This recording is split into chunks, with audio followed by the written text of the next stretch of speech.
The following podcast is a presentation of Project Entertainment Network.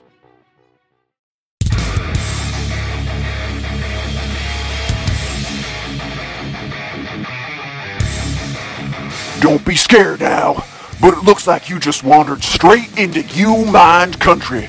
That's U-Mind, short for unaffiliated mind games, and you ain't never gonna be the same again.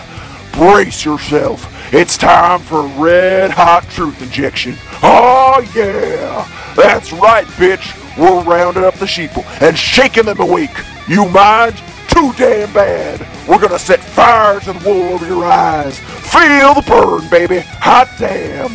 We're toppling the lies of the lamestream media one by one. Woo-wee. Watch them bad boys fall. Hey, Universe A. This is Universe B calling, and we're gonna tear you a new one. You mind?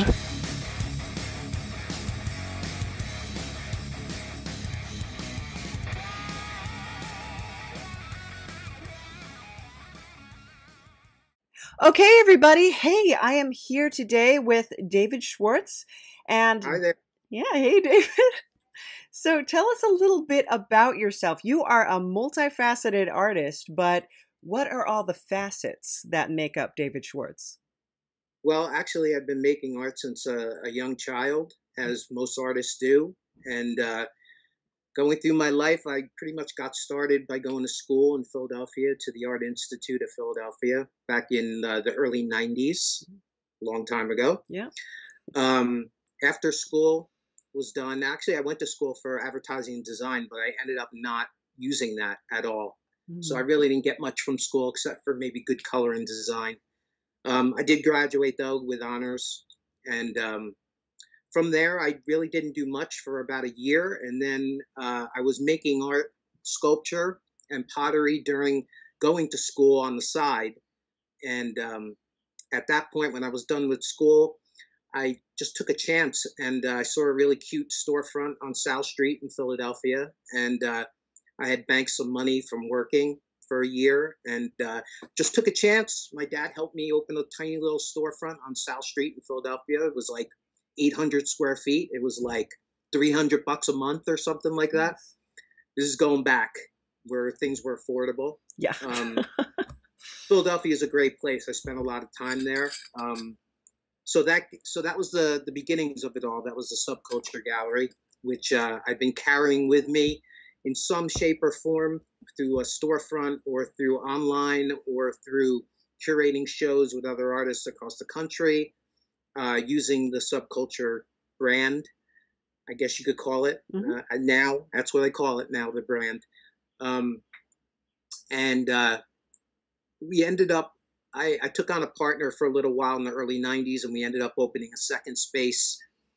For people who are not familiar with Philadelphia, there's two general art scenes there and areas. One is Rittenhouse Square, South Street area, and then there's another one, Old City area, where there's a lot of galleries.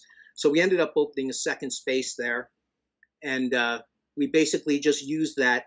The original Subculture Gallery was a collective space of about 20 artists. Everybody split the rent, the utilities, the wall space. We did basically every month we did a different group show with all the members. And then once a year, we would go outside in our second space in Old City, and we would do solo shows. And Philadelphia has this wonderful thing called First Friday, which a lot of cities do, where all the galleries open up at the same time and there's an art walk. And the one in Philadelphia is tremendous. It's amazing. And it gets thousands and thousands of people, even in the wintertime. Nice. So the second space basically was just open on Fridays and Saturdays for a very long time. And right around, both those galleries stayed open into the mid-90s. And then I made a big decision to try to move to New York City, and which I was able to do. It took me about a year. I found a space in New York while still having my spaces going in Philly. And I basically, through the mail and through contacts in New York, basically put together about 35 artists and got a space in Soho, kind of north of Broadway. I don't know if people are familiar with that neighborhood. It's kind of called It's by where all the boutiques are on Mulberry Street. The gallery is on Broome between Mott and Mulberry in New York. Huge, gigantic space. Nice. It was about 5,000 square feet. At the time, it was very doable. The rent was like $1 a square foot. And so I put studios in the basement and renovated the upstairs and had about 35 members in that space.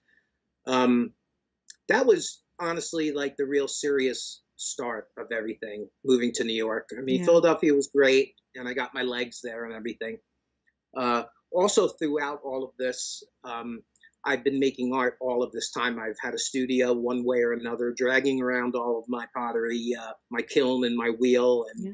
all of my pottery stuff, and all of my sculpture. And at the time, before 2000, I really wasn't working making bags. I was actually, my wall sculpture are sort of dioramas with people and Americana and stuff like that. Do a lot of motorcycle scenes and bar scenes, and just hip fun, just fun stuff. Yeah.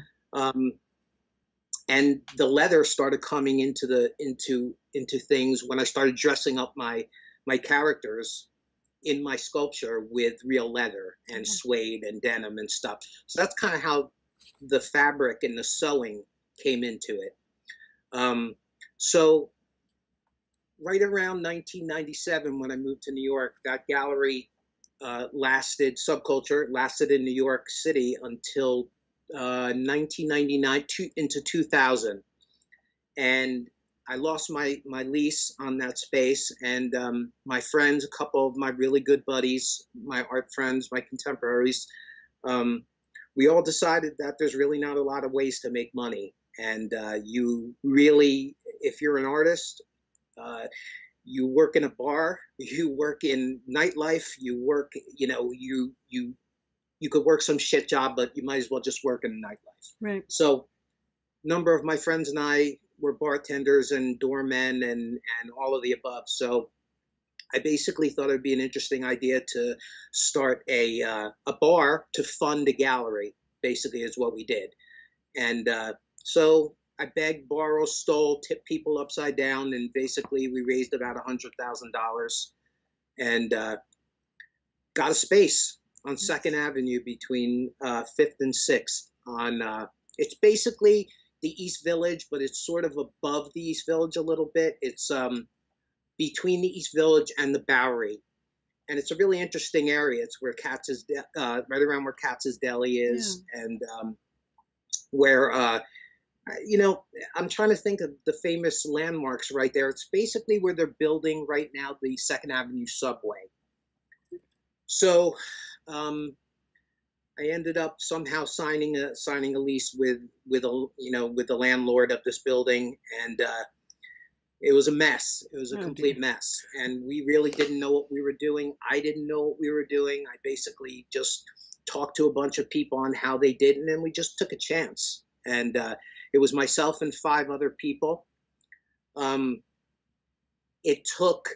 What happened was I signed the lease on the space, and about 3 weeks after I signed the lease of the space, September 11th happened, and the planes hit the towers. So what happened was down there at that site was the Department of Buildings, which I basically had to deal with to get all my permits and to deal with everything that you have to do to open up a space in New York City, really in any town. The Department of Buildings, the building itself toppled. Part of the first floor got demolished, so the Department of Buildings closed down. So my project was on hold for about 6 months before I could even do anything. So we were 6 months in the hole already. So what we did is we kind of tried to build on the fly, and it took us about 9 months altogether to finish the space. The space consisted of 2 floors, and there was a big bar upstairs, and then a whole downstairs, sort of like a dungeon type looking space downstairs, which we did live music.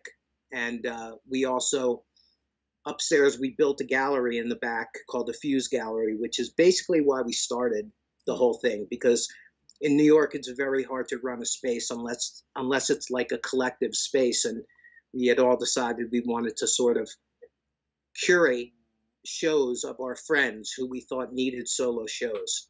So it was a really cute space. It was in the back of the first floor, and it was about 500 square feet, perfect, beautiful, and someone who really needed a solo show in New York City who couldn't get it because it's very hard to get at a younger age. Mm-hmm. You sort of have to put your time in. A lot of our friends, either on the West Coast or on the East Coast, or even in the middle of the United States, there was at least 50 people that we knew that deserved solo shows for their work. It was a perfect space. It was like 20 pieces you could fit on the wall, and like 3 or 4 sculptures in the middle of the gallery.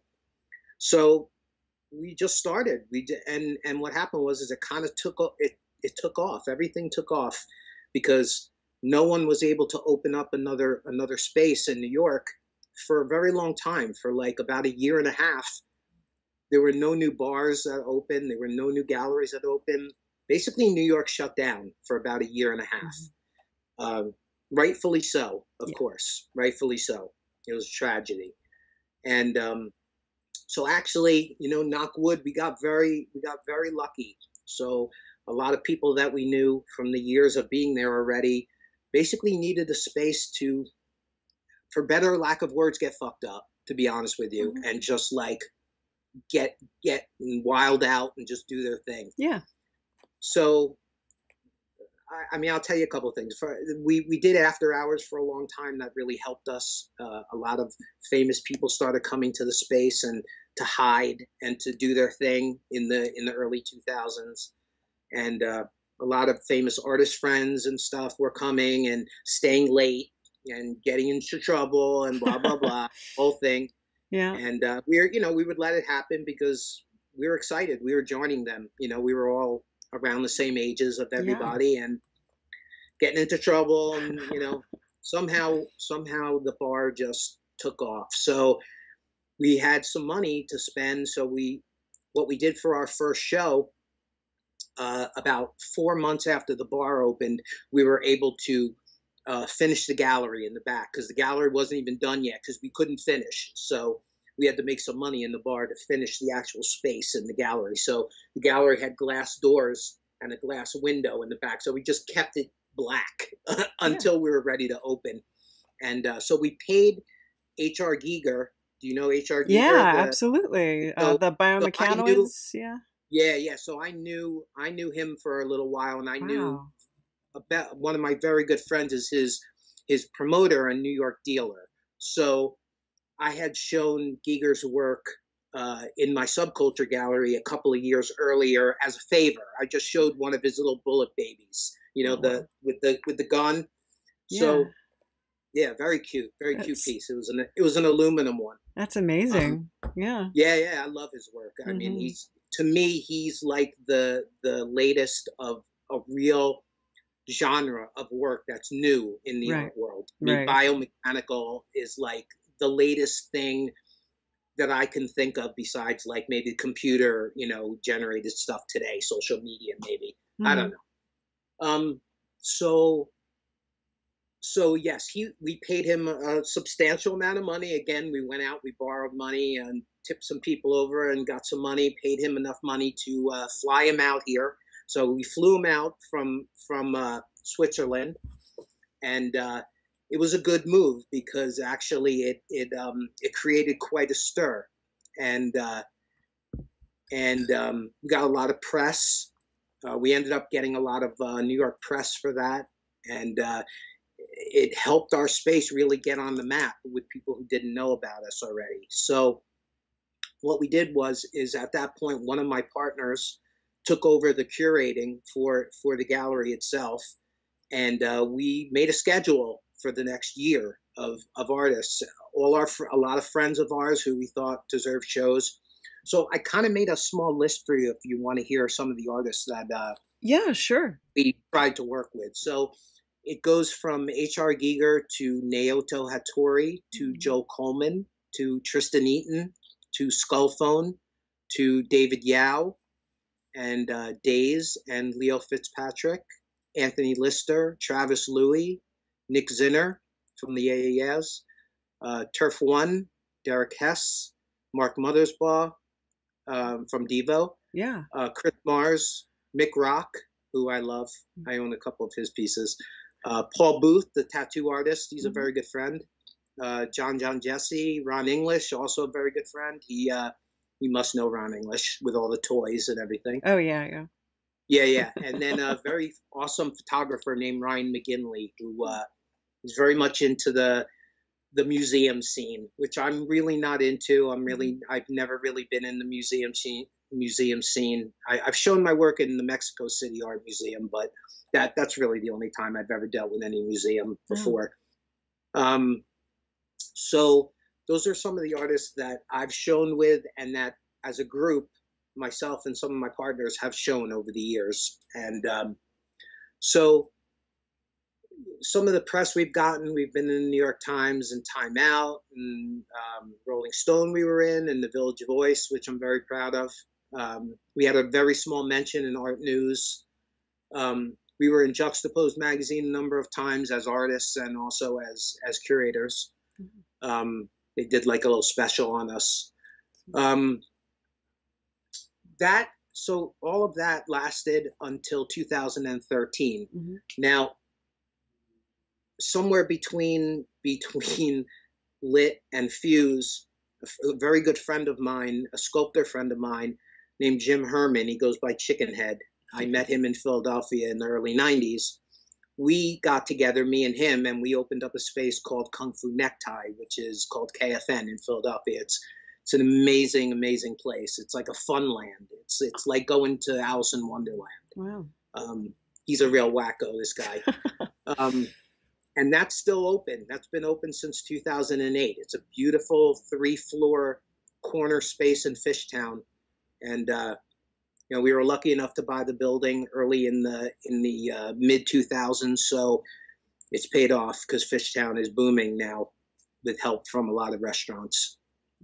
So right around 2013, I had to close the bar and close the gallery because it was done. I mean, New York had faded, and too many spaces opened up, and the whole music scene changed because we were more of a rock and roll place. We were showing, we were giving, music people who were making, rock and roll.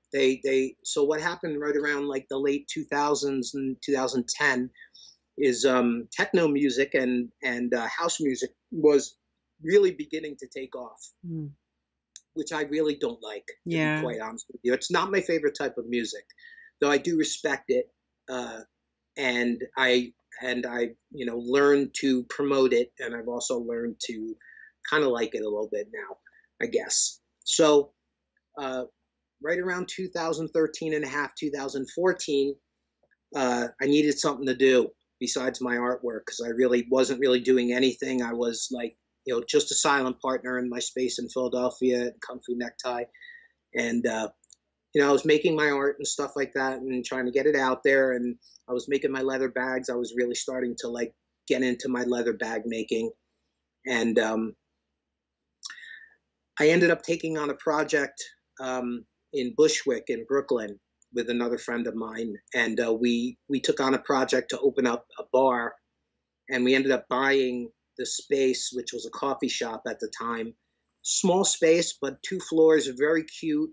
In Bushwick, which is at the time and also now a fun area. It's all artists. I mean, since it's become very gentrified and expensive, but so that took a very long time. I finally got that open in 2015, and that also lasted until about 6 months ago, and then it turned from the name of the bar was Tilt. It was called Tilt. Kind of a play on words from Lit, kind of a little play on words, and now it's called the Vault. It's a gay bar, and that's what it currently is right now, and that's on McKibben Street in Bushwick in Brooklyn. Basically, for the last, I guess, 2.5, 3 years, I've been seriously concentrating on my leather bags.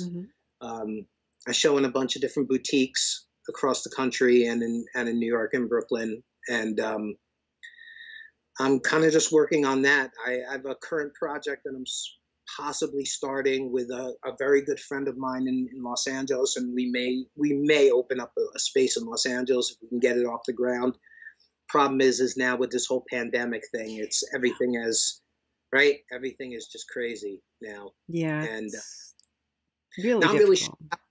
Yeah, not really sure how things are going to go. To be quite honest with you, everybody I think who is considering opening up a storefront or considering putting money into someone else's space, I'm not sure it's the best move right now.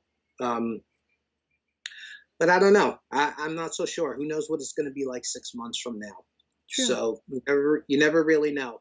No. So that's I guess that's me. I mean, basically the only thing I guess I haven't said was I also I build bars. I'm a woodworker and I build actual bars, and I've actually built about 4 spaces completely with a friend of mine, and I do a lot of consulting for soundproofing for spaces because it's very important when you build a bar to soundproof. Mm-hmm. And I guess that's me. Nice. I guess that's me. It's enough, right? That's taken Absolutely. It's taken up the last 29 years of my life. Well, that's amazing. I think it's so inspiring. Like listening to how you talked about how you started out. I think so many of the artists that we talk to, they start out trying to go to school for art. They know that they want to do art, and then they go in a totally different direction. And somehow they just find their way back to it, but in a much different, a much less maybe commercially salient kind of way. Exactly. And I think it's really fascinating. And what's so interesting about your story to me is that you're not just in it for yourself. You're opening this experience up to other artists and helping other people sort of get a foothold in the industry, which is incredibly difficult. I used to call it when I was younger enlightened self-interest, basically. Yeah. It's basically helping myself and others at the same time. That's what anytime people ask me, that's basically what I say. And about school, basically, it's school taught me what I didn't want to do, basically. Right. that was weird. I feel like a lot of people get that experience. A lot of people we've talked to on the show, they went for animation or they went for, commercial design, and they're just like, ooh, too limiting. Can't do that. So, don't want to sit in front of a computer all day. Right. I mean, that's what it was for me at the time. And it's kind of an oxymoron because I actually sit in front of a computer every day on my phone, promoting 2-3 hours a day. Yeah. So it's the same goddamn thing, right? I don't know. Well, promoting's a little more interactive, I think, though. It's true. Yeah. True. So you get a little more of an immediate feedback. So yeah, I mean, I don't know if I like it all too much, but I do it. I don't have somebody to do it for me, so I ended up, and I'm kind of a semi-perfectionist, so I don't know if anyone could do it for me anyway. No. There's an interview with Phyllis Diller where she actually talks about, like, in your life you're going to try to hire out people to do menial jobs for you that you don't have the time to do, and you're always going to find out you could have done it better. Yes. And that's kind of how it is with promoting. It's like that's an awesome person to bring up, Phyllis Diller. I actually haven't heard Phyllis Diller's name in a long time, and I know exactly who she is. Yeah, she's kind of a personal hero of mine. But is that right? She was a wacko. She was a wacko. That she was great. In a great way, though. That she was. But and the promotion part, I think, is one of those aspects that a lot of artists like for me, I'm very introverted, and I really struggle with putting myself out there and introducing my art to people, but they're not going to discover it in my apartment. You have to do the promotion. You do. And I think that's so inspiring that you really just get out there and you start up these gallery spaces and you just let everybody know.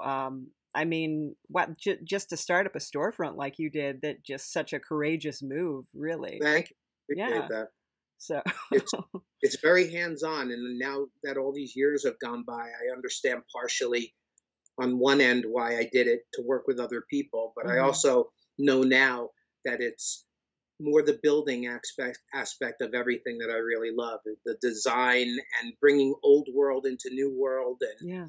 working with all the amazing textural, steel and old wood. And I mean, for the Tilt Bar project in Bushwick, I actually went upstate and I took apart a barn Oh, wow. and I built the whole, basically all the wood in the place was all barn wood. It was actually beautiful. Yeah. And that's my favorite part now, I think, because honestly, I'm going to say something that I probably will not, I'm going to say it anyway. And that is that artists are a pain in the ass, and I'm a pain in the ass. And after a while, it's really hard to show people's work. You never feel like you've done enough, or you never feel like they're happy enough, or so slightly over the years, I've kind of gotten away from showing other people's work, and I've gotten more involved in making my own work. And so I'm happy about that. I still love, and in fact, I buy a lot of work. I buy a lot of artwork too, especially, and over the years for, most of the time under $500. Like I would buy a lot of small pieces. I would do a lot of trading, and I built up a really wonderful collection of small works.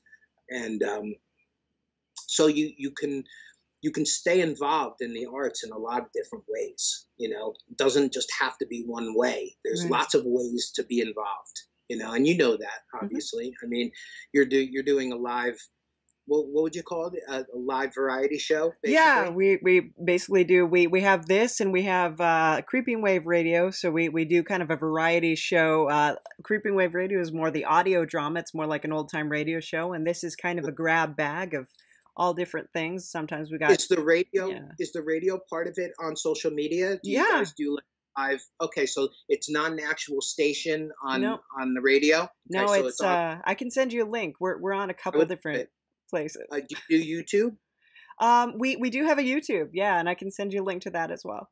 So, I would like that. I just started a YouTube page. I'm trying to get it. Very nice. We'll send the link to me, and we'll definitely put it in the description here. I'll subscribe to your. I'll also subscribe to both your. Yeah, that'd be great. Yeah, we're building a storyline. It started out as a comic book that I was doing, and then I realized when I was doing the comic book, I can write these stories so much faster than I can sit and draw each and every panel, which takes me like 6 months to a year to finish a book. Totally. And I was like, why don't I just start bringing in people who, I know so many talented actors and musicians and things like that. Why don't I start bringing them in and start just acting out the story? And it's kind of coming full circle. Now we're thinking about like trying to do animations, where we're going to try to pitch it as an animated series at some point. So it's going to be very interesting. Yeah. Is it going to be based upon your drawings, and then people will come in and act out your drawings? We're starting to put together the concept art. Actually, we're putting that concept art out there, and then we're gonna hopefully start working with a team of animators and see if we can. But that's a little far in the future, so I don't want to whet people's appetite prematurely. Okay. That's okay. Where are you guys based? I didn't even look. Oh yeah, Vista, California. Yes. Oh, you're in Vista, California. Okay. Well, please be safe. Good golly, Yeah. things are outrageous right now. It's a little crazy right now. My best friend lives in Los Angeles. He says it's insane right now. Yeah. So far, the worst that's happened is my car was vandalized, which It was. which is annoying, but my car is not alive, so I'd rather that happen. Yes. Where is Vista, north or south? Of LA, it is south of LA. South of LA. Yeah, we're probably an hour or 45 minutes from the Mexican border. Oh, is that right? Yeah, Okay. around that. Yeah. Way down there. Yeah. Very cool. So it's I a like pretty LA. fun place. Yeah. I like LA. I'm very much considering spending. I've been in New York so long. I've been in New York and Brooklyn for 26 years now, and been through the ringer. And I think I might be ready to spend some time in the West. I Gonna think. take in all that New York has to offer you, and you're gonna move the camp out elsewhere. Then, so Yeah, and I have a friend to join forces with, and he's been out there for a while, and yeah, we grew up together, so we're very good friends. And he has I give a little shout out to Archival Inc. Gallery, which is oh, a visionary space, and he's got a gallery in Las Vegas, and he has a small space in Los Angeles, and he deals with his biggest artist, I guess, would be Alex Gray, hmm, the very talented visionary artist. yeah, kind of psychedelic sort of stuff. It's incredible, is what Yeah, it is. He's got this thing called the Cosm, the Cosm. It's called hmm, the Visionary Cosm, and it's a retreat. Basically, it's a big art retreat, and he's got a house with his wife in like the desert or something. I had never been there, hmm.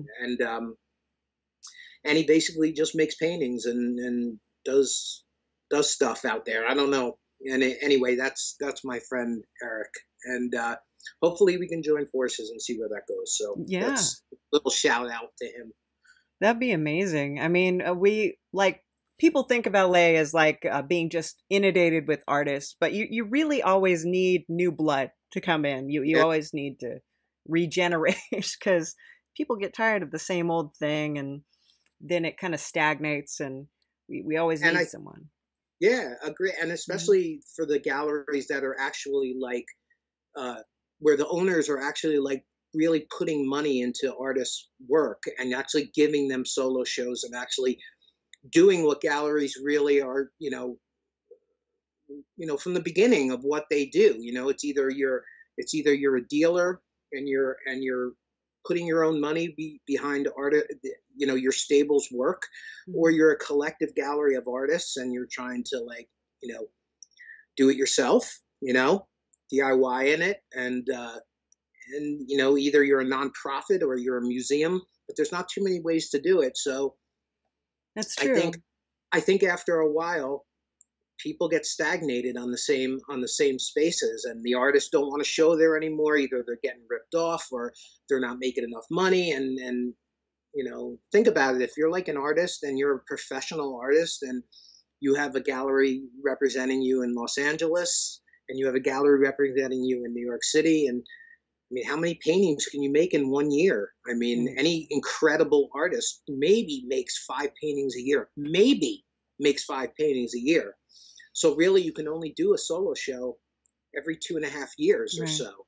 And unless you're selling work for $50,000 a piece, you can't even buy a house. Mm-mm. So, right, it's tough.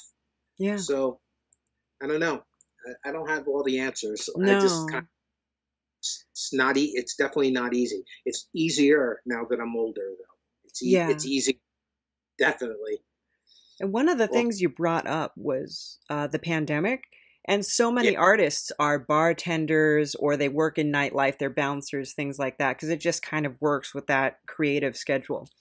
And that's a lot of that's been shut down. And then done, galleries have been shut down too. done. It's all Yeah. done. Yeah. Everything's.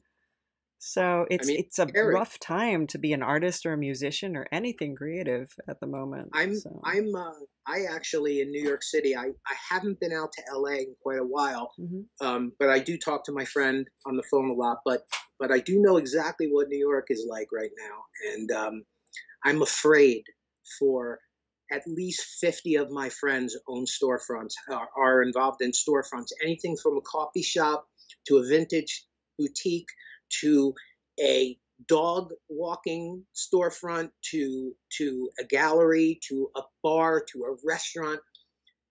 I have at least 50 people who haven't been able to have anyone go inside their space for going on 4.5 months Mhm. now, and I don't think they're going to make it. To be quite honest with Yeah. you, and these are all people. These are all like people and families, and like it's very scary. And so that on one level, and then you can sort of like bring it to a very lower level, and that is like, what are these people going to do? You know what I mean? Like, what's New York going to do if there's nowhere to go. You know Yeah. what I'm saying? I mean, they're like the heart, it's the heartbeat of the East Coast. Hmm. It's incredible. And I've stayed here for 29 years. There's a reason why I have, and because it's a wonderful, wonderful place. And I fear for it never coming back. It's Yeah. really it's a true fear. Yeah, I've been thinking about that too, because the businesses that are going to be able to survive are the big chains that have That's like it. they can absorb this kind of a loss. Yeah. And smaller businesses, like private businesses, private galleries, musicians, bars, things like that, they're not going to make it. They're depending on that income that's coming in monthly. Yeah. And There's just, I mean, galleries are hard enough to stay in business. I Mhm. mean, during the mid 2000s, a big thing, a lot of galleries were closing. Dealers who had been open through the Soho days and stuff that were like in their probably mid 40s Right. were shutting their spaces because they had clientele on their Rolodex in their phone that they could just put up a show in their hotel room, where they could put up a show in their apartment and invite 10 great clients to the show and sell the show out in their apartment.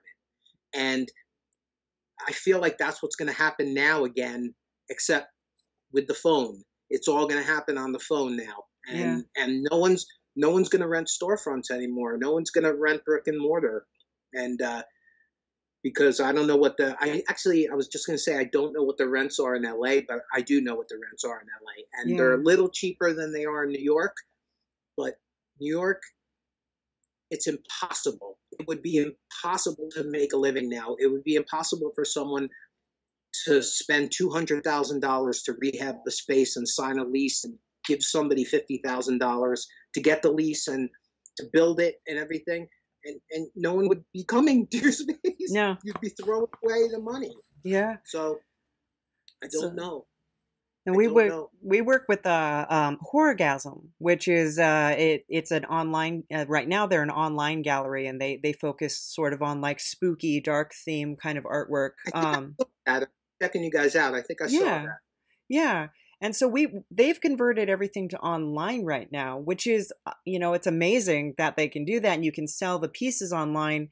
And Yeah. in some ways it's good because you introduce it to an audience. Like they're talking about, they have people in England who are watching their presentations. But then at the same time, you also lose that community feel that's so important to art. 100%. The Mhm. object. Yeah. You lose the object in your hand. Mhm. And I believe me, I do. I make leather bags and I make sculpture and pottery. I know exactly what you mean. Mhm. 100%. There's a big line in between those two things too. There's a big line between holding an object in your hand and looking on your phone. I mean, maybe that wouldn't be true if you were talking to, let's say, a 17-year-old right now, or a Mhm. 16 or a 15, or maybe even an 8-year-old. I don't even know. And but for people my age, and like, I don't know how old you are, but like, people in their 30s, 40s, 50s, or Mhm. more 40s and 50s, I guess. It's all different now. It's completely different. And I feel that every time I every time I think about doing something new, I'm always going back to like, it's like that statement, who you are is who you were. And I really didn't really believe that when I was younger, but I fully believe it now.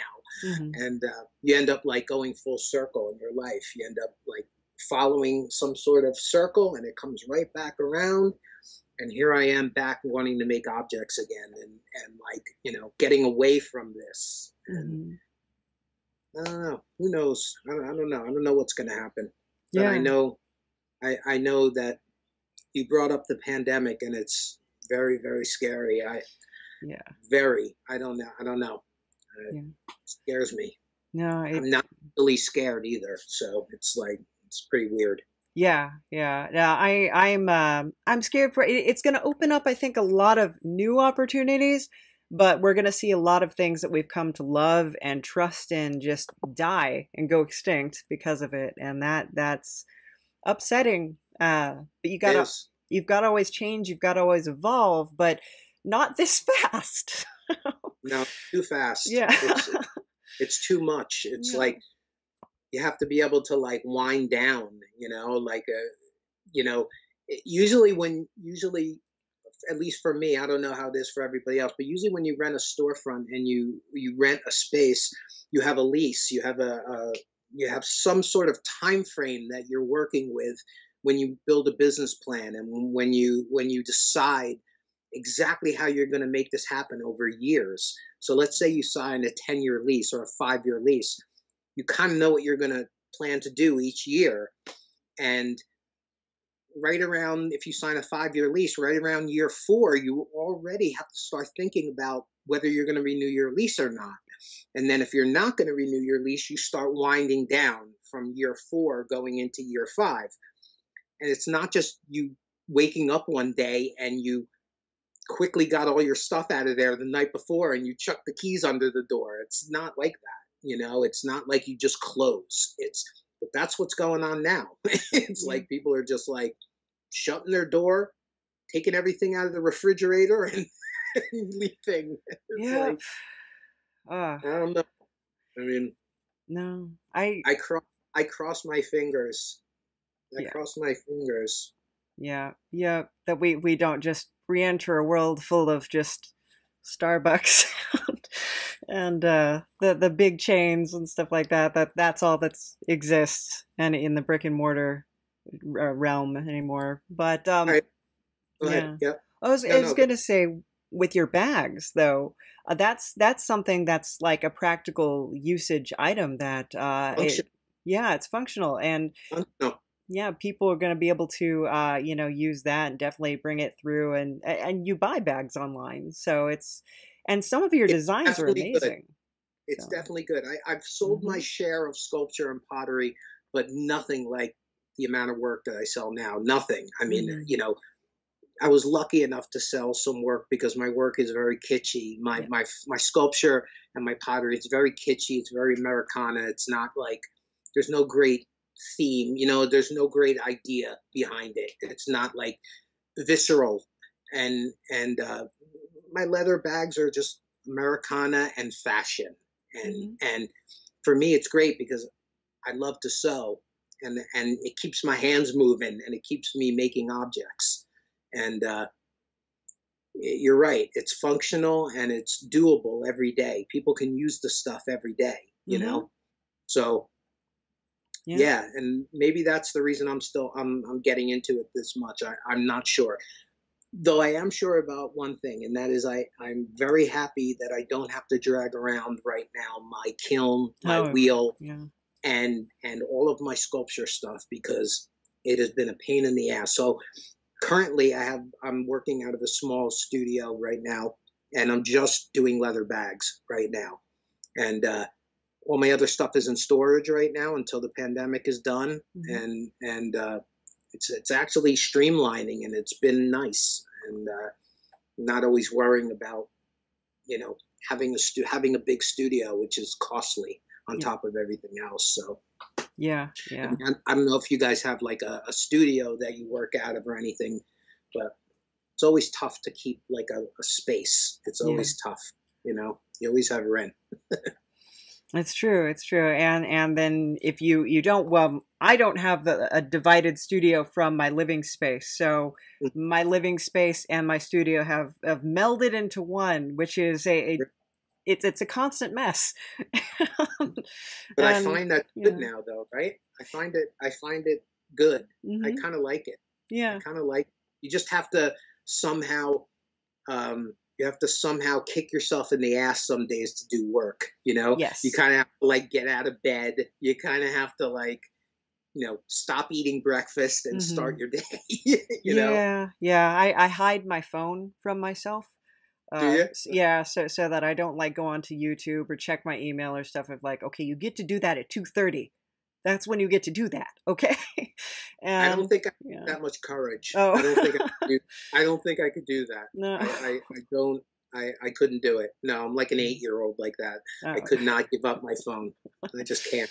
Yeah, I have to keep it hidden from myself because normally I'm pretty good about that, but some days I'll just like somebody will start sending me messages and I'll be like, "Oh, I want to see pictures of cats. Show me your cat," and that kind of thing. And it's Of just, course. yeah, Who doesn't want to see a funny cat? of Come on. course, yeah. So just tempted by cats. But yeah, and so but or the temptation some days you just feel like sleeping the Yep. entire day and you have to Yeah. say like no, sleeping is not happening right now. I like tell myself sometimes, okay, I'm gonna work for a little while, and then because I love coffee, so Hmm. I I I'm like, okay, I'm gonna take a break and get a cup of coffee, and I like leave and go and get coffee, and then 5 minutes later, 20 minutes later, I'm done with the coffee and I want another one, Yeah. and it just turns into five, six, seven coffees in one day, Hmm. which is not good actually, but No. No. But no, so not delightful.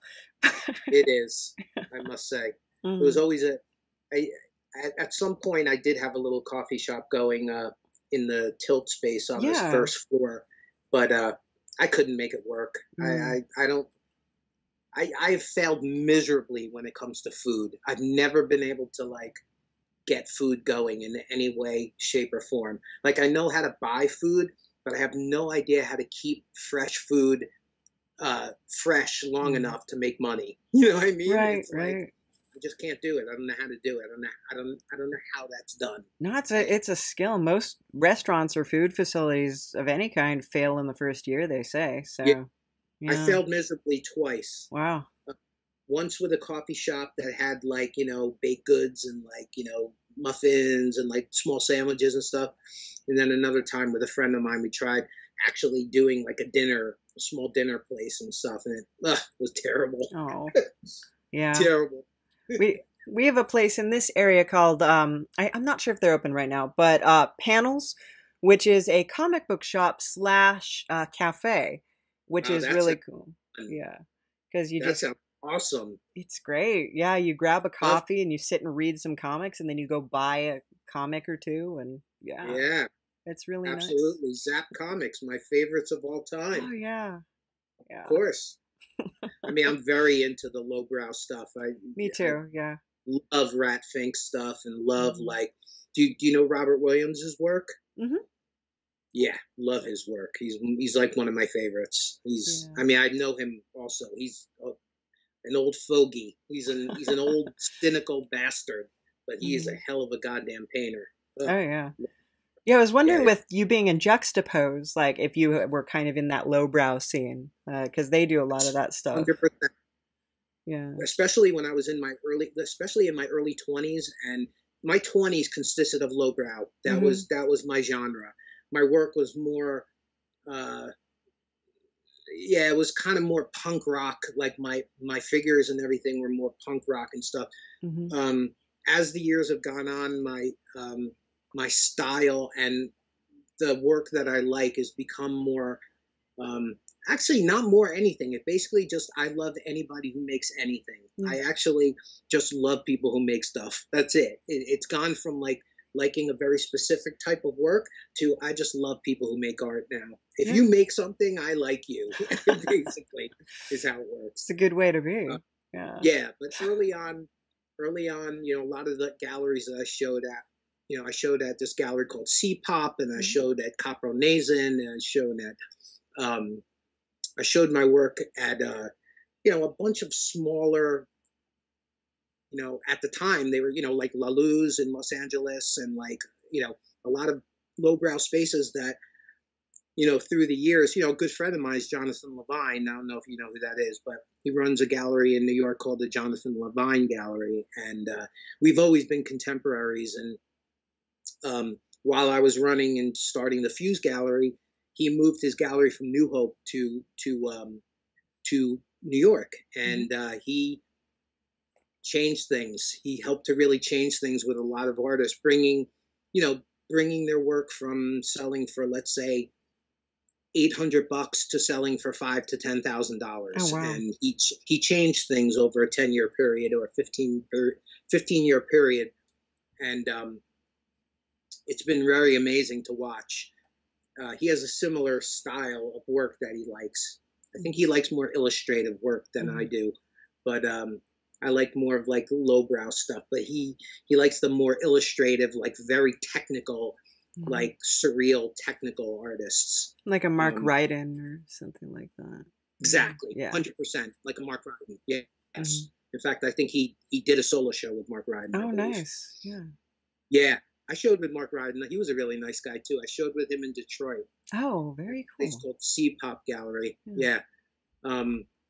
Like what are the artists? Like Niagara is from Detroit, and who else? Derek Hess and Glenn Barr, who I love. Do you know Glenn Barr's work? I don't think I do. No. Yeah, look that artist up. His work is amazing. He does. I think Glenn Barr got into graphic novels for DC Comics. Nice. And so that's his style, very dark and illustrative. Yeah, so that was like the Detroit crew.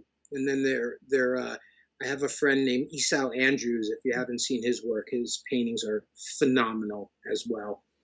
He's like one of those people who Jonathan helped very much, that, you know, he was maybe selling work for like $1,000.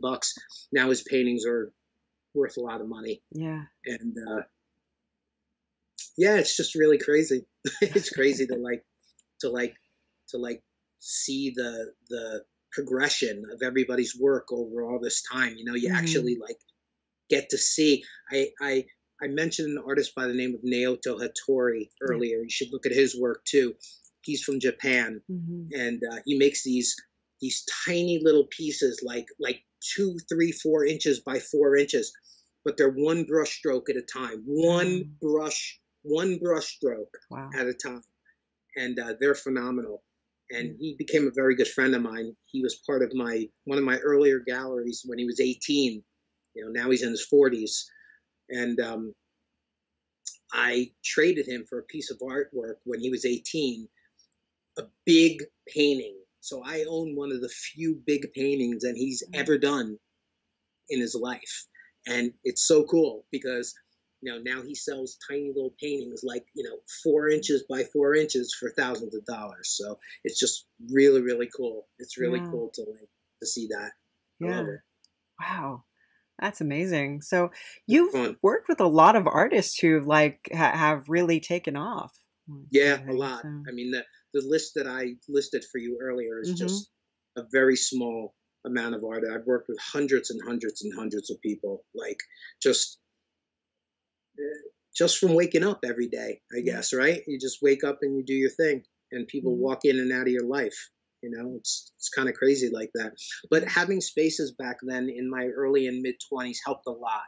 That having spaces where I was doing collective spaces, like I was working with a lot of artists at once, doing salon shows all the time, helped to create a large community easier than just having let's say having a stable of 10 artists and that's all that would show. Because that's how a lot of collective galleries work, where you basically, there's maybe 10 members and, you know, everyone gets a solo show like once every 8 months or something like that. So, you know, a lot of people don't want to keep doing salon shows. They don't want to keep just doing a show where they only get to show 2 pieces at a time. But I always thought that you shine if you keep doing something long enough, no matter what it is. And I always felt like it was always easier to keep a space open, showing more artists than less, just for the mere fact that you could get a bigger space, and you know you could be perceived as a bigger space just in general, you know. So, and over the years, I guess everything has added up. You know, I mean, it's cool. I love that. And it's one of my favorite things about getting older is all the people that I've, you know, still talk to as well. You know, a lot of people I still talk to. Yeah. I mean, not every day, obviously, but yeah, it's nice. Yeah. I love that. I love that part of it.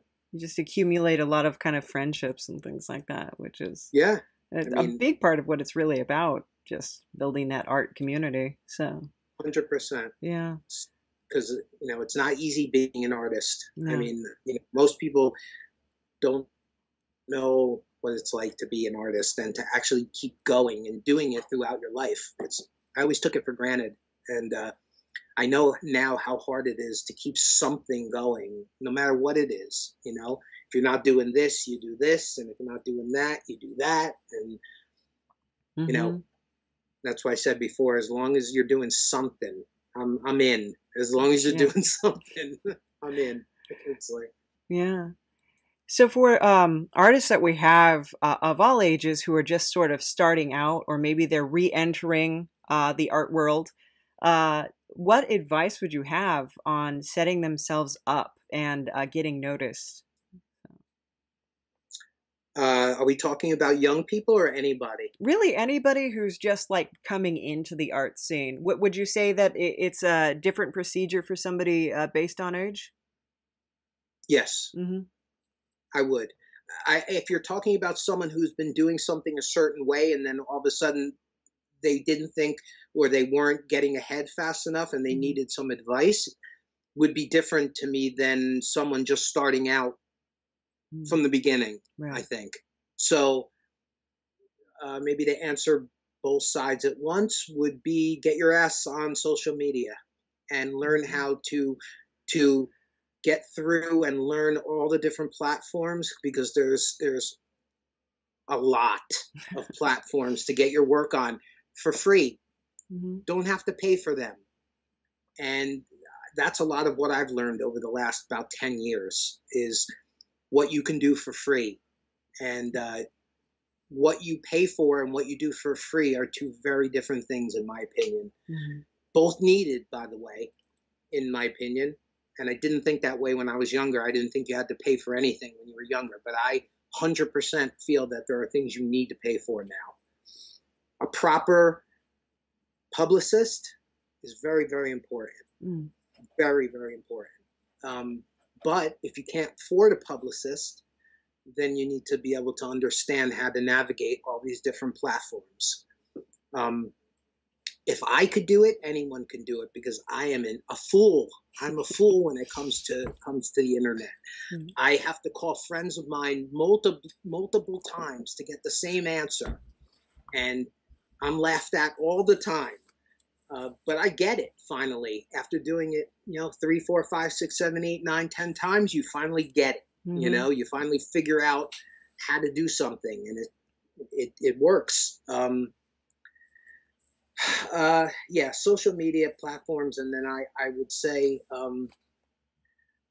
staying true. I know this is a very like novel and very something people would say normally, but I would say sticking to something, no matter what it is, whether it's like building a waffle, or whether it's like making a piece of pottery, or doing whatever it is you're doing, acting, dancing,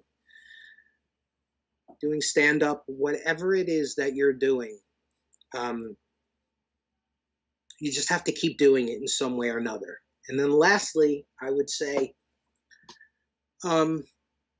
let's say out of 100%, I would say maybe 50% of the time I really, really, really want to make art. Probably about 50% of the time. And I would say 25% on top of that to make it 75% is me forcing myself to do something. And then I would say the other 25% I throw up into the wind, and I just throw it up into the wind, and that's it. It's basically maybe take on a project, or maybe not, or maybe walk the dog, or whatever,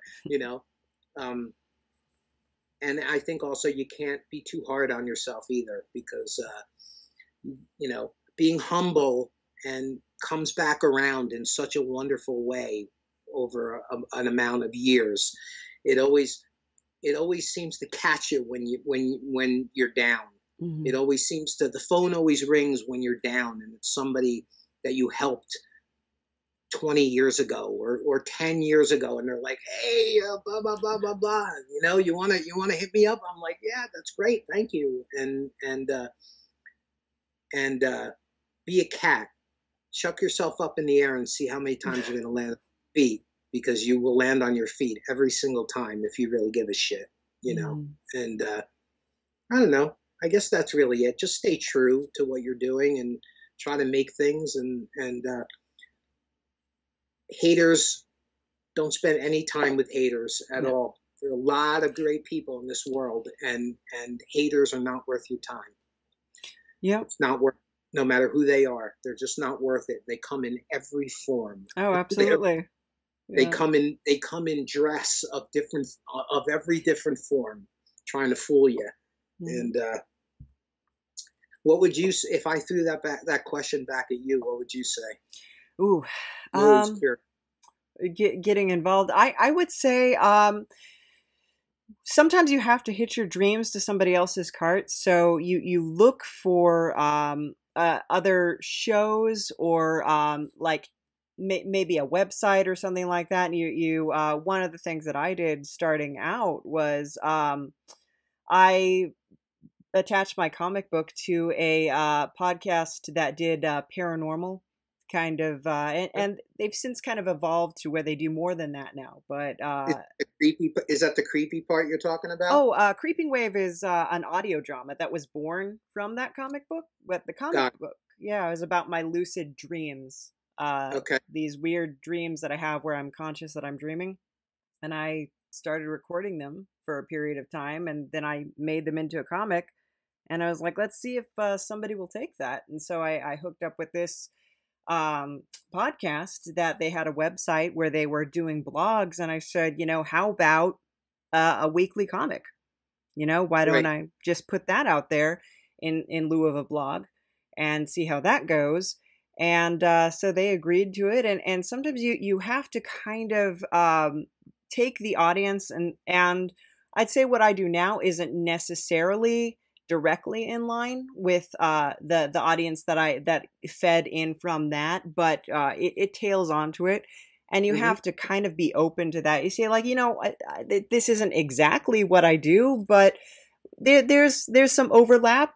So I do a lot of like comic festivals. I do a lot of local art shows when I'm able to. And you just kind of where you take your actual drawings and you put them up on the wall. Yeah, you most of my stuff is digital right now because I've got limited space. But then what I've also been doing is I do painted letters for like nurseries or just decor. And so it'll be the child's name, and then the parents will say, like, okay, we want kind of like a farm animal theme, or we want a woodland theme. And I do little paintings on each letter, and so it'll say like Patrick or Amy or something. It's called something, isn't it? It's got a name. What is that called? It does. It does. It's like some Victorian name or something like that. It's like some like crazy text Victorian name. I don't know. And I don't remember, but I'll probably look it up after this. But and so I do that, and that isn't, if you look at the artwork that I do for like the paranormal podcast, which I do their episode art now, it kind of evolved into I do their weekly episode art. It's much darker, it's much crazier, it's much trippier. But then the stuff I do for the nurseries is like very friendly, very soft pastel kind of colors, and so Yeah. and so you kind of have to say, like, it's not exactly what I do, but it there's overlap, and I can do this, and it brings me to another audience. And then maybe somebody who bought the letters for the nursery is looking through my stuff, and they're like, "Ooh, my band definitely needs a cover that has something more creepy, something more spooky on it, and we could do." Right, and that's when the hater walks in the room and says, "Oh, you're not really a real artist because you don't stay true to what you do," and that's bullshit. And, and that hater probably does nothing. They probably don't do shit. So that's what I've noticed a lot with people who are the haters is that because you risk nothing by insulting somebody. Agree. But then you're kind of like, so what do you do? How are you putting yourself out there? Yeah, how you make the difference. Because I'm at least changing the world, making it somewhat different, maybe better, hopefully better than it was when I came into it. But you're sitting on the couch texting nasty things to people. So yeah, hiding behind the phone. So it's just kind of like, you know what, that doesn't take a ton of courage. That doesn't take a ton of skill, but maybe you could invest they that do time. really well. They do really well as like the people who post up on Yelp. They Yeah. definitely make great Yelp people. That's Oh for yeah, sure. yeah. That's They one. grew a restaurant. Let's put it that way. One of the things that I learned in college with like rate your professor, the only people who rate the professor are the people who had some issue in the class. And it's usually that they weren't paying attention or they weren't showing up, and then they expected to be able to pass anyway. And then they're just like, this professor is a feminist bitch. And you're just like, are they? Or are they just, you don't like the fact that you could only show up once a week and still, yeah. Were you born on the West Coast? I was born, San Luis Obispo, California. Okay, I don't know where that is. It's so LA is about 2 hours north from where Vista is, where I am right now, and then from LA, San Luis Obispo is more central California. So from LA, I think it's like 4 to 6 hours, like a drive if you get up there. And so it's it's kind of where Cal Poly is, that college, and it's a lot of agriculture, a lot of just big open fields and land. stuff. Yeah, a lot of land, right? Yeah, open land. Yeah, are there farms and stuff? Yep, there's farms, there's ranches, and I haven't been there in a long time, but from all the pictures I see. I know that San Luis Obispo was really strict about keeping, when my brother was in college there, they were really strict about, like, they didn't even want an In-N-Out to be there because they didn't want a drive-through because they felt like it was going to... In-N-Out burger? Yeah. The In-N-Out? Okay. Yeah, they felt like a drive-through would cheapen their city, and they didn't want that. They wanted a certain kind of aesthetic for that city. Yeah. And they're pretty diligent about maintaining that. So today, I think I haven't been there since goodness, I think like 13 years. I haven't. So there's not a Walmart there. There might be now. Oh shit! So okay. Walmart kind of creeps in. Walmart and Starbucks, you can't stop them. I gotta say, I'm sorry, but I like Starbucks coffee. I like it too. I don't know what their politics are these days, but they make a consistent, heavy cup of coffee, which is sometimes hard to find. So no, I like them too. I just know that they are. Wasn't fashionable back when not to like them. It was not fashionable. You know what's funny is I was talking about that. We used to go to this coffee shop called Java Depot, and it was kind of along the coast, but it was in the middle of like a suburban neighborhood where people like had kids who had to wake up the next morning and go to school, and people had jobs, and the kids who came there would like come high on K. Or they just get stoned and crazy in the parking lot and be really loud, playing their guitar, screaming and jumping up and down. And people got really angry about it. So they started closing the coffee shop earlier and earlier. And the kids weren't buying coffee. They were just coming there to hang out. Right. So they were like, oh, we're boycotting this place now because this place it's not doing what we want it to do. And they'd go to the next coffee shop, which was Miracles, and they wouldn't let you smoke outside, because that was the city law that you couldn't smoke. And so they're like, we're boycotting Miracles. They won't let us smoke. It's like, no, nowhere will let you smoke. You can't smoke at McDonald's. You can't do that. Smoking is not allowed anymore. Yeah. And so then they went to this other coffee shop, and it reminds me so much of what the people are doing now, where they're getting in these angry temper tantrums because, like, you're going to make me wear a mask. You're going to make me do this. You're going to tell me I can't dine in if I want to. And it's like, I think this is like the only time in history that we've had people who have that kind of attitude. Like, I want it, so I deserve it right now. And it's like, no. Generation is that called? I don't know. I think I lost track at Generation Z. Yeah. I don't even know what the generation is called now. I am considered a millennial. Are you? Yeah. X. Yeah. And but are you a millennial? You've yeah. got to be on the cusp though. 1980. 80. So yeah, okay. I'm like as far a millennial as you can be. Yes, you are definitely on the cusp. Yeah. Sorry, So that's not a dig. Just no, saying. it's you're looking at a picture of me. Yeah, true, So true. yeah. So I'm as like old a millennial as you could possibly be. And Yes, 80. I think that's the cutoff. I mhm, think 1980 is the cutoff, mhm, right? mhm. Yeah, But yeah. I don't behave that way, and I don't know anybody in my No, peer group who would behave that way. But then no. the people that we're seeing video of are people who are significantly older than me, like people in their 50s and their, well, I guess not significantly, but like 50s and 60s and stuff like that. Hmm. And it's just kind of like, I know you weren't raised that way. I know No. that no, at no point in your life did people tell you that that was the appropriate way to behave. So when did you decide? And I think a lot of it is instantaneous gratification from just having a phone in your pocket. Like when you're bored, pop out your phone and you can play with your phone, and phone will entertain you. And when the real world doesn't work that way, when the real world can't instantly gratify you, that people are just outraged and furious and they take it out on like the checker who's there, or Yeah. and it's like it's not your fault you don't know how to interact with human beings in the real world. It's Well, how do you feel about all like the protesting that's going on and all of like the Black Lives Matter movement and all that stuff?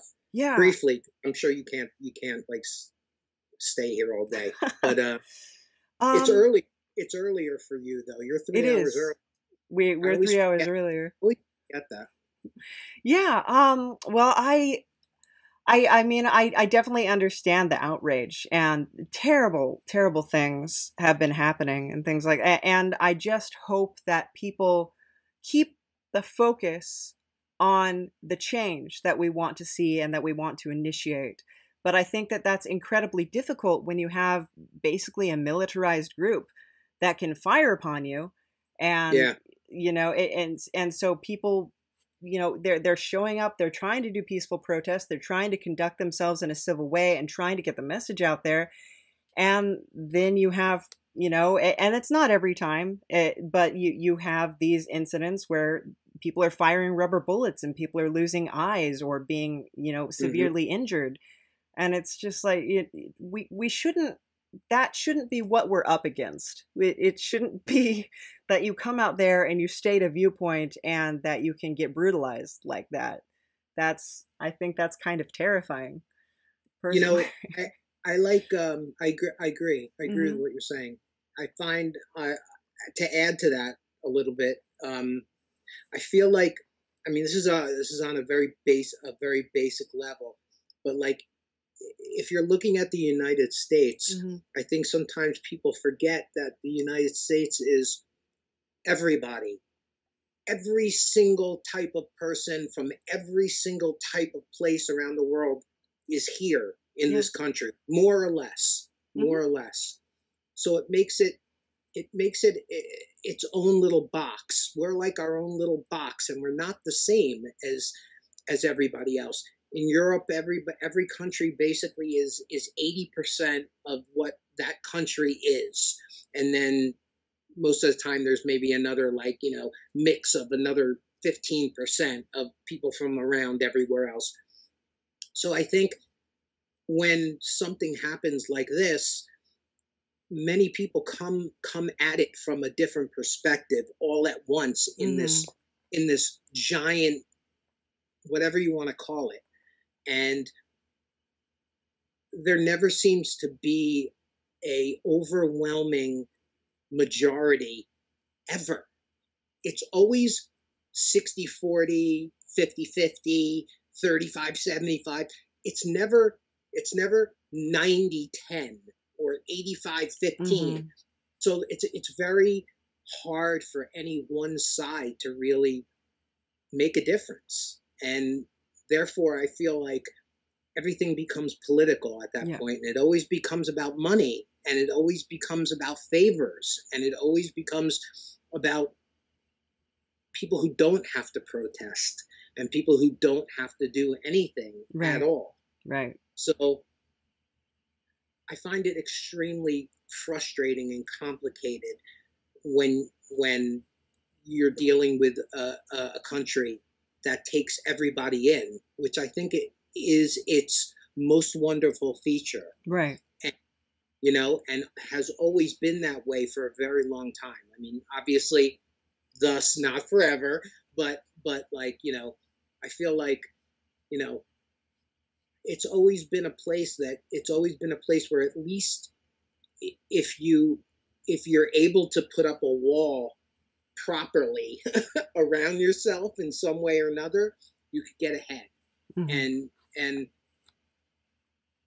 I know I'm going down a slippery slope right now. I know I'm going down that slippery slope, so I'm going to stop right now because I'm, you know, only me, and that's it. So,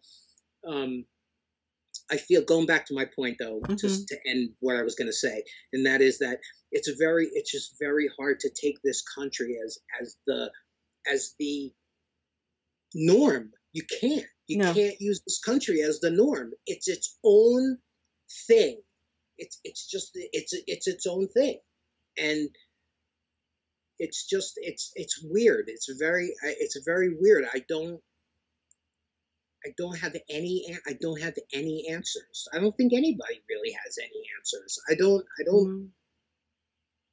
I feel like, I mean, what makes one person over another person on any level for anything? I don't know. I don't know. Yeah. I don't know. There's just too many things that make up the ball when you're going, like, if you're going to go out and protest, you're probably going to see 10 different signs all stating 10 different things. Mm-hmm. So what exactly does that mean? Yeah. What does that mean? I don't know. I don't know what that means. And my final example would be, so people are firing rubber bullets, which is completely wrong. It's 100% wrong on every level.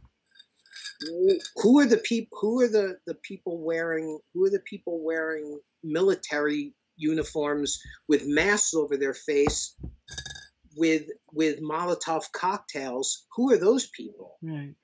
Who are those people throwing that stuff against the people who are, you know, a police officer or a you know, whatever they are, militia or whatever they are? I never understand exactly what's what, you know, and like, it's hard to distinguish sometimes what's what. And so, I don't know. It's just a weird, I don't know. Is this just jumble? No. I've talked a little bit about that before, because I'm very into history and stuff. And, you know, during the American Revolution, I mean, we separated from England because one of the major points was taxation without representation. Exactly. So how are we being represented now? We're being represented. I mean, even to become president, you have to be a multimillionaire. Yeah. Because you have to advertise. Yeah, you have to advertise. You have to be a billionaire. So you're not reflecting my values. You're not reflecting what I want. You know, you don't understand my day-to-day life. You probably never have. You were probably born into wealth. And it's just, your opportunities are vastly different from the opportunities that I have or that hundreds of other, most of America has. So how are we being represented? How are they making any effort to, you know, see?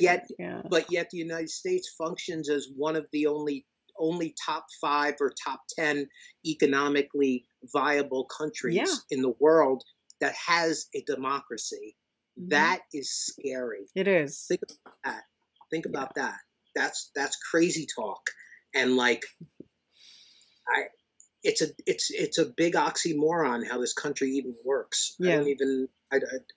I think basically how it works is that they're 0.1% runs the country. Mm-hmm. And everybody else basically just runs around trying to get by, basically, mm-hmm. you know, and that 0.1% lives on a bubble. They have their own little bubble, and they don't have to worry about a goddamn thing about how much money they give to a senator, so that they don't have to pay as much taxes. That's mm-hmm. it. That's all they have to worry about. Yeah. The rest of their, Yeah. Because until they figure that out, I don't think anything's going to change. Yeah. I don't think anything will ever change in this country if the powers that be are able to, you know, Yeah. they're able to give their buddies a job, Mm-hmm. basically, right? Is Yeah. pretty much. I think the only thing that we can really do on a private citizen level, and we've had a couple people on here who are like community leaders who are councilwomen for Vista On or your live show. yeah on Oh, the cool. show that we're doing here, the You Mind. Cool. Yeah, we've interviewed a couple different people who are with local like council people or you know just trying to make change in their own city. And I think the only way that you can actually do that is if you are outraged, and everybody should be, then you need to actively participate in Right. your local politics. Right. Because that's the only way you can't focus, you know, countrywide. The country's too big. Yeah, You it's just big. And too focus on your city. Yeah. And right now is a great time because the quarantine has actually made it so that everything's available online. So you can watch council meetings online and you can participate and you can make your voice known. And that's the only way we're going to start getting changes is if everybody gets outraged and says, look, we need change and we're going to start doing it. You're 100% right. I Yeah. have a friend who was going to trying to get unemployment, Mm-hmm. and they hadn't heard. They were able to get through and to sign up and all that, and they hadn't heard back in about 2.5 weeks, It's crazy. maybe more. So she called her council person, Mhm. council person in her district, and the next day she got a phone call. Yeah. Next day, Yeah. right? They did something for her. They Yeah. actually did something for her. So yeah, I agree. Mhm. I don't know. I don't know. Yeah. I get. I mean, it doesn't feel like it could really do anything. But Yeah. you know, Well, I don't know. it can't do anything countrywide, but I think Yeah. like you just got to focus on the area you're in and say like, how are we going to make this better for us living here right now? You know, we're not thinking about the whole state. We're thinking about this city. So, and Yeah. that's all we can do. And then if everybody got involved and everybody started actually putting their 2 cents in, I think that's when we'd start to actually see a more universal change happening. It's interesting. Yeah. I agree with that. Mhm. I think I wonder sometimes if things just aren't too far gone.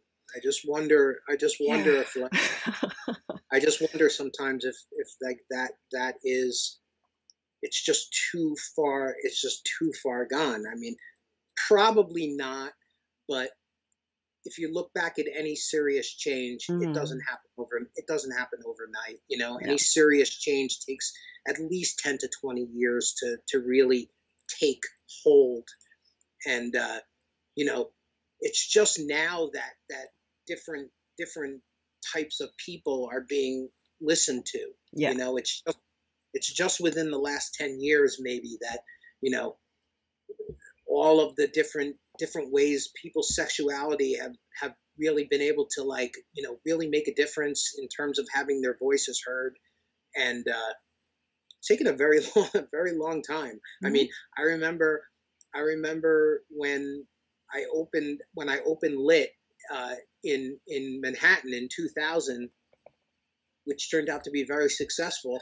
You know, I had no door policy at all. There was zero door policy. So we had everybody under the rainbow in our space. And you want to know what's crazy about the whole thing? What's really ironic about the whole thing is you would think that would be such a wonderful thing. But you know what? The jackasses couldn't keep it together. Yeah. They couldn't get along. Everybody can't get along in the same space. And I can't tell you how many times I couldn't let it happen. I couldn't let certain people in. I couldn't let other certain people in, and knowing what they were going to do. And finally, about 4 years later, I had to get a door policy. And we Yeah. had a door policy from like 2004 until like 2009. We had an actual door policy of who was allowed in our space. So the jackasses ruined it for themselves because we let everybody in. Yeah. It's always That's always a really funny story. I never really understood it, but it's true.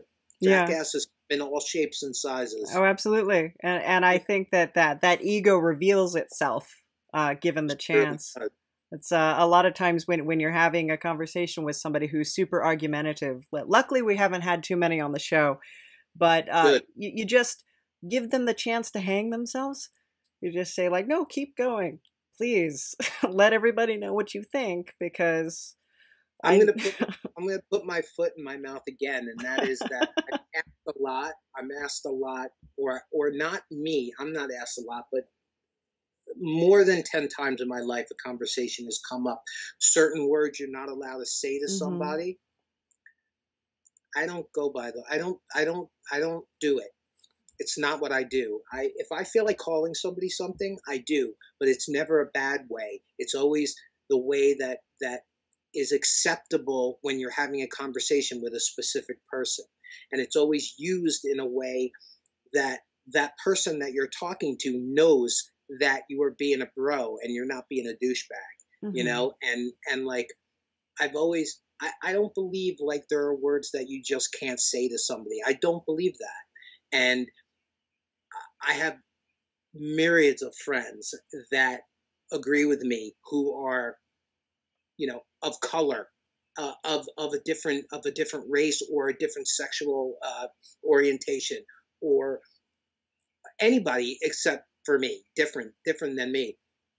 They always know how I mean it. You know, they always know and like, you know, right now there's a big thing going on where like you're just not allowed to say certain things no matter what. And I just don't believe, that's not how I live my life. I just don't.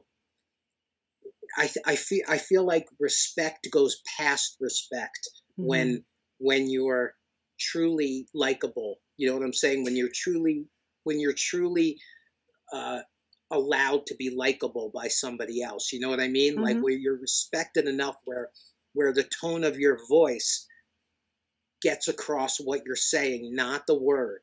It's the tone of your voice. And it's always been that way for me. I never have, like, I obviously wouldn't call somebody something that I didn't know, that I probably think it's going to offend them. But it's never stopped me from using a word that's derogatory in most cases to somebody that I know I can use that word. And it's a fun thing instead of a disrespectful thing. So I don't know. Well, I think like in the private sector, when you're speaking to friends, I'm not sure that's the concern. I think the concern is usually more on a level where you're representing an organization or a corporation or something like that, and you don't want to be associated with the negative connotation that can come with that work. And that's when people are stripped of their jobs or stripped of like their status. Because at that point, you're not talking to somebody you have an established relationship with, a friend. You're talking on a much broader spectrum. And there's people who are going to fall into that, who are going to be wildly offended by that. I agree. I just think that people need to look at that distinction. And I think a lot of people don't look at that distinction at all. You know, they'll be standing. I could be standing next to somebody and my very good friend is standing next to me as well. And that other person gets offended by the way we're talking to each other. And, you know, like, how dare you use that word? You know, how dare you? Like, I dare all the time. It's like, you know, I just find it funny. Yeah, no, and the pendulum swings back and forth on that kind of thing. If you take, I mean, people love to cite Lenny Bruce or George Carlin, but a lot of the people who are citing them don't understand the message that they actually conveyed and stuff like that. I agree. Yeah, 100%. What was that other guy? There's another guy who was very hard to understand and get through as well. What the fuck is his name? He not as cult like as Lenny Bruce and Richard Carr. What the hell is his name? Oh, forget it. I'm not going to remember. Which part? I can't. There's just no way I'm going to remember. But there was a dude that had a nighttime show for like 2 years, and people couldn't understand him because his analogies were, they were just too specific to like his friends. He was like talking to like, instead of talking to the country, he was talking to like a group of like 25 of his friends, you know, like they're the only ones who understood what he was saying. It's like, not Richard Lewis. What the fuck is his name? I'm going to have to do some research. Yeah. His show didn't last that long. Was it recently? Was it Dennis Miller? No. Or Dennis Miller? Yeah. Yes. Yeah. How did you know that? That's exactly who I'm talking about. Yeah, I do remember that. I was in college, I think, when that was going on. Yeah. Yeah, he had a way of talking that was so funny and so specific that it was kind of hard to follow a little bit. Like, it was very, very specific. And, yeah, he couldn't reach out to enough people. Yeah. Yeah. He was a funny motherfucker, though, man. But you see, he reached people like you, and so now that gives those kind of people kind of a cult status. Like, they're not for everybody. They're for the people who get it and the people who care and understand and enjoy that. Yeah. And that's one of the good things about the internet, is that people like that, people who really are kind of a niche kind of group like that, that they're able to get funding through Patreon or stuff like that, or have a YouTube like channel. People like Bill Maher, who started in just that way. He has now evolved into something bigger and more inclusive to all things that just more inclusive to whatever it be. And he's got people he needs to satisfy now. It's not like he can do whatever he wants anymore. Yeah. But when he first started out, he was like very specific. You know, it was very, very specific. Like on Comedy Central, Politically Incorrect? Politically Incorrect. When he was doing the show at the very beginning, it was very specific. I mean, he was really honestly talking to like maybe 1,000 people at a time, maybe. And now he talks to, millions of people at a time. Sure. Millions. What's so funny about that is that was an era, like the show is called Politically Incorrect because we were just then having that upswing of people introducing that idea of political correctness. And not that I disagree with political correctness. I think there's certain limitations that you need to have in polite company. Well, Ralph Nader is a perfect example of that. But Ralph then, Nader. And just that the comedy of that time period, if you look at somebody like Tom Green or something like that, everything was about pushing the envelope as far as you could. Yeah. You know?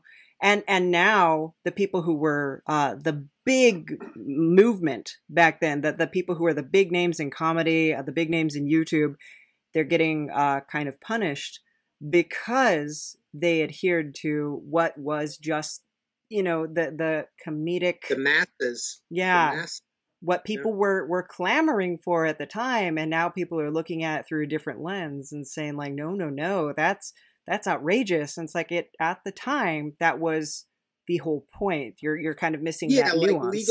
Like legalizing marijuana. I mean, back then, oh my God, back then it would be like, getting burned at the cross. But, remember how outraged people were about Bill Clinton? He's like, well, I never inhaled. And it's just like, yeah. Please, come on. The three strikes law. Yeah. I mean, come on. I mean, seriously, you put like, hundreds of thousands of people in jail for smoking a joint. And then once they get in jail, they get stabbed and they got to fight. And then they get put in the hole. And then they get another year on top of the felony that they already have. And they're fucked and they're done. So that didn't work out very well. No. Yeah, it's it wasn't apologized. It wasn't well thought out. It was it looked good on paper, I think, and well, he failed on that one, but he's a good guy. He definitely failed on that one. Yeah, no doubt. Yeah. But it's strange, and I'm sure you've noticed like certain things you can that were fashionable art wise back in that time period. Like if you tried to promote it today, people would be like very much like like Damien Hirst. Mm-hmm. Like Damien Hirst, you can't be cutting a cow in half right now and Yeah. putting it in the middle of a gallery. You just can't be doing that. Yeah. The gallery would be protested and closed. Mm-hmm. Mm-hmm. Yeah, be immediately like, shut down. But at the time, it was like, no, this is the message that I'm trying to convey. I want to be offensive because I want you to be enraged, and I want you to. Yeah, exactly. That doesn't go now. I mean, it goes, but it goes, but it's not the same thing. It's like, you know, how many colors can your hair be? It doesn't work anymore. You know, it's like there's nothing left. There was nothing left when I was coming up, and it's even less now. So, you know, it's very hard to make people go, oh my God, that is the coolest, most original thing I've ever seen. I don't think that exists anymore. Yeah. But, you know, maybe if like a different life form came down and somehow appeared and said, we exist too, maybe that would be the most original thing ever. Yeah. Yeah. They need to hurry up. They certainly do. Get down here. They're doing that. Have you heard about this? They're doing the global convergence. I don't know. Yeah, it's 10 days of meditation because the planets are going to align, where they're trying to contact an alien race. Because people, honestly, I think it's because we're so desperate for help right now. Oh my God. We're just like, could you please just somebody help us? We can't figure this out. What manifesto did this come from? Jesus it's all over the place.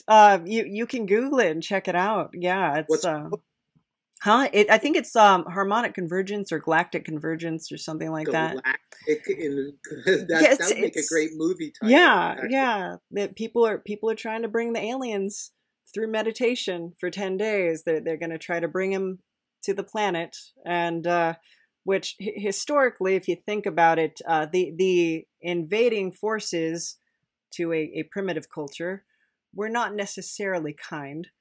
But you know, if that's flus are definitely, like, plagues are definitely not kind. No, definitely not. No.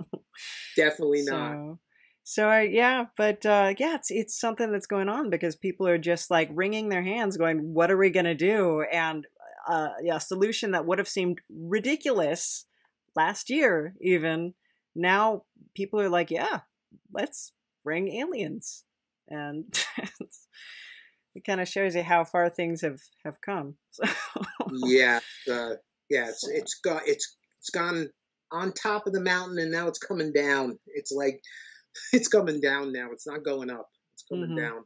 Mm-hmm. Yeah, it's going to be interesting to see what the future holds, and yeah, I don't know. There's going to be a severe learning curve. That I know. That relearning how to negotiate this world after everything that's happened is going to be quite a trip. I try not to really even get that far. The last couple of months, I've just been literally, unless I've had to try to come up with some sort of cash one way or another, I've been literally thinking a week at a time. Just a week, then another week, then another week, then another week, and that's how it's going for me. Oh yeah, it's yeah.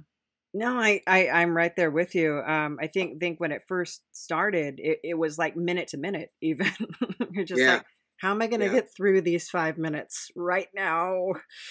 So, but a crazy panic attack every fucking half a day. You know, it's like getting a panic attack every half a day. Yeah, which I don't want anyone to have. No, that's for sure.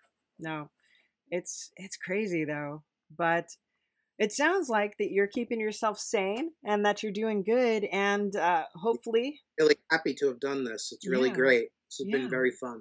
Well, thank you so much for joining us. I was so excited to find you, and I actually found you through Facebook. You can meet so many amazing artists and stuff like that through online. Did you find me through a group on Facebook? Is that how you found? You came up in my recommended, and I looked at your page, and I said, "Oh wow, this is some really nice stuff.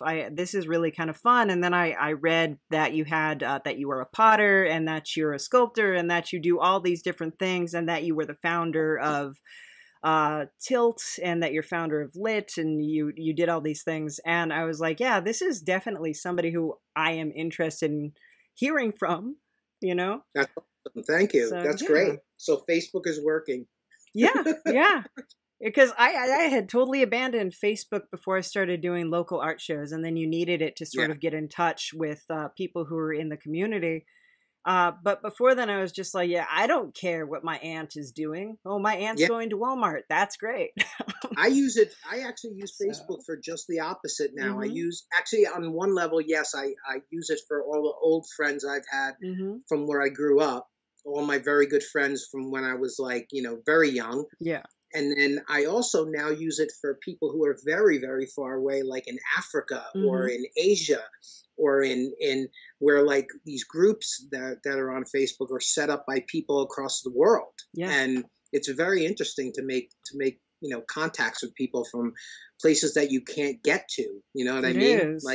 Probably would never ever get to. And probably the last 400 friends on Facebook are all from international countries all over the world, which I find really awesome. I find that really interesting, so it's making the world smaller.